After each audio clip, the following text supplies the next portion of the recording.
So what is Reg A Plus? Well, Reg A Plus was preceded by a thing called Reg A. Reg A Plus is far better than Reg A, and this took place in June of 2015.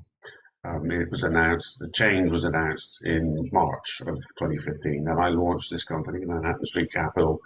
We went live in May of 2015, about 6 weeks prior to Reg A Plus going effective. And because of Reg A Plus, because it's a very well written regulation system in my view, and it addresses huge needs in my opinion too.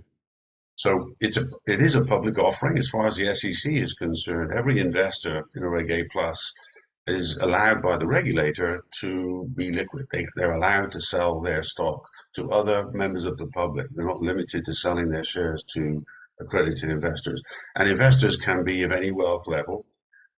They don't have to be wealthy, and they can be from any of the major countries in the world. You can't raise money from Iran, Iraq, North Korea, problem states. But as far as the SEC is concerned, the offering can raise money anywhere around on the globe. So if you have a strong audience and your product or service is getting great traction in England or Germany or France or Australia or in South Korea or in Hong Kong, all of those are legitimate markets, and other parts of Europe, obviously, and many others are legitimate markets in which to raise money online. So we facilitate that.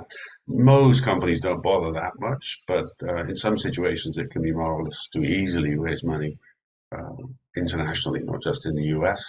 And the fact that anyone can invest, it expands the envelope and makes attractive investment companies democratically available to people of all wealth levels. It's a fun thing and a good thing too. And it's also the case that because I'll get into the nature of online investors later. Online investors tend to be more optimistic than typical online Reg A Plus Main Street investors tend to be more optimistic than accredited investors and institutions, for example. But accredited investors and now institutions do play a role in Reg A Plus offerings.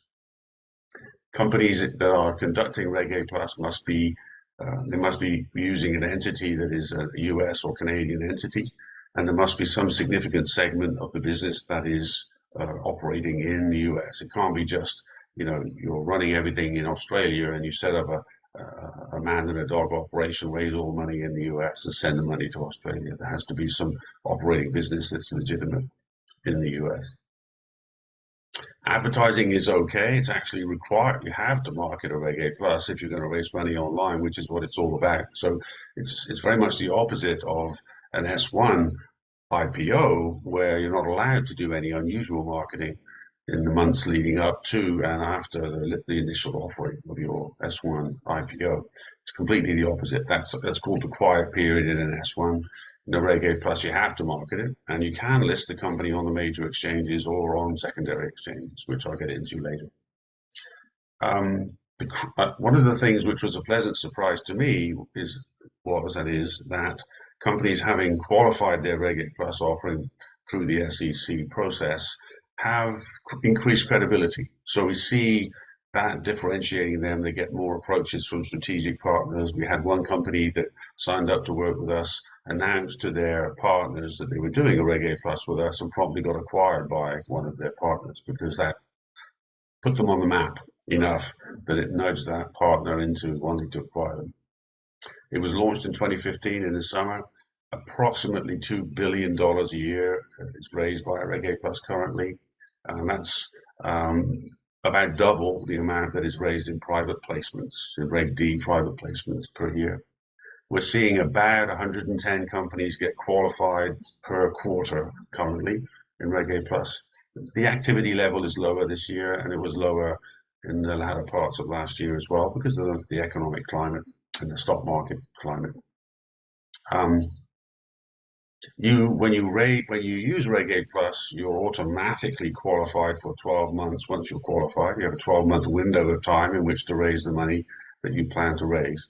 You can, if you prepare your offering properly, you can have it last for 3 years. Of course, you can finish it early, but having a 3-year runway without having to refile, obviously you need to provide audited financials anyway to do a Reg A Plus up to 2 years. If the company's existed 12 months, then a 12-month audit. But if it's existed more than 2 years, then 2 years of US GAAP level audit must be provided to get in and to get to file with the SEC. And then annual US GAAP audits are required post Reg A Plus. So that's a very modest reporting burden compared to being public on the NASDAQ, or where you have a PCA or B audit requirement, which is more demanding every quarter. And you can use Reg A Plus to go public direct as a direct listing or as an IPO, but which I'll get into to a little bit to some extent later on. That is not a requirement.